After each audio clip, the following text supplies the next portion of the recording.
Oul poate fi introdus de la 6 luni și nu doar gălbenuși, ci și albuși. Deci ou întreg. Deși albușul este considerat potențial alergen, marile organizații de sănătate recomandă introducerea oului întreg sub vârsta de 1 an și nu doar a oului, cât și a tuturor alergenilor, cum ar fi nucile, glutenul, lactatele și semințele.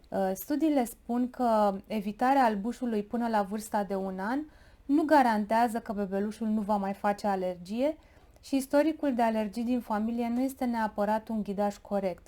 Dacă mama, tata sau bunica au alergie la ouă, asta nu înseamnă că și copilul este neapărat predispus la alergii și așteptând vârsta de 1 an, copilul nu va mai face alergie.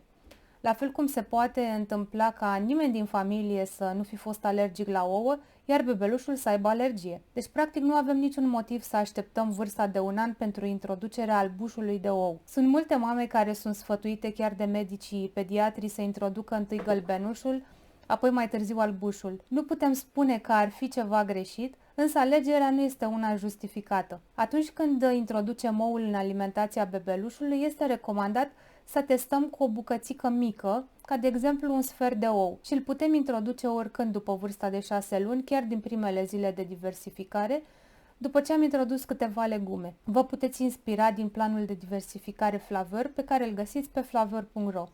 Poate fi tocat mărunt cu cuțitul sau pasat cu blenderul împreună cu celelalte legume, în funcție de preferințele lui bebe. Oul va fi fiert tare, adică atât cu albușul cât și cu gălbenușul tari. Nu vom da ou fiert moale, adică cu gălbenușul moale, pentru că este risc foarte mare de intoxicații alimentare și putem îmbolnăvi copilul. Un ou, ca să fie fiert tare, îl vom lăsa să fiarbă 10 minute contorizate din momentul în care apa dă în clocot. Putem da atât ou de găină cât și ou de prepeliță.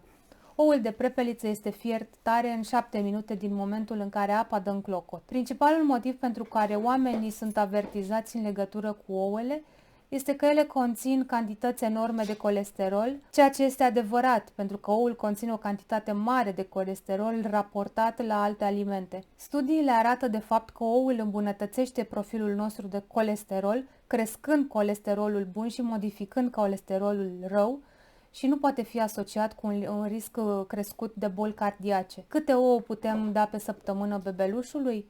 Părerile sunt împărțite și sunt fel și fel de teorii, însă adevărul este că nu există o recomandare exactă privind numărul de ouă pe care îl pot consuma copiii sau adulții. Vom lua însă în considerare că dieta trebuie să fie una diversificată, deci nu vom da ouă de 3 ori pe zi. De exemplu, la 6 luni, având o singură masă de solide la prânz, vom da ou o dată pe săptămână, de 3-4 ori carne și o zi brânză.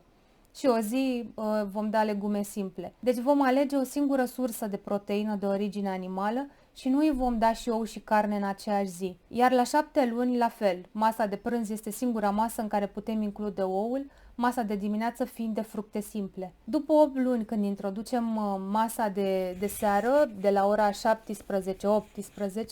pe care la această vârstă o numim cină, putem oferi preparate cu ou și zilnic, ca de exemplu diverse budinci cu fructe sau legume. Dacă dăm carne la prânz, putem da un preparat cu ou la cină.